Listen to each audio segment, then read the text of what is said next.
After iPadOS 26 public beta version, many features have been added. In this video, I will talk about 3 features. So without wasting any more time, let's jump into the video. If you open the settings and go to multitasking and gesture, you will find 3 options there. If you choose windowed apps, you can open any apps like a window, as you can see here, and you can also increase or decrease the size and dimension of these apps, and also you can use various apps simultaneously side by side like this.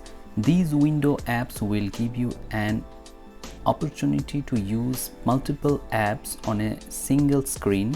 At the top left corner there are 3 options. You can choose according to your preference how you can use these apps side by side or up down. So basically this feature enables the user to use their apps according to their preference. You can cancel the apps like this, just sliding up. After that, if you choose Stage Manager, in this case also you can arrange these apps according to your preference. Towards the left of the screen you can see multiple apps, and also you can resize or rearrange the position or the look and feel of these apps. In fact, this feature in iPadOS 26 beta version gives the users immense opportunity to use their creativity skill and have a very practical experience out of their iPad. Another important feature that has been added is the liquid glass design. This gives a very cool look to your iPad. You just have to click on this customize option. Now you can see default dark, clear and tinted option.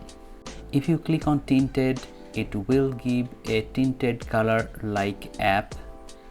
Also you can change the color of these options. I like the dark design or the clear design. Also there are options of increasing or decreasing the icon size. I personally like this crystal clear liquid glass design, and if you install these iPadOS 26 public beta version on your iPad, you will also like these features.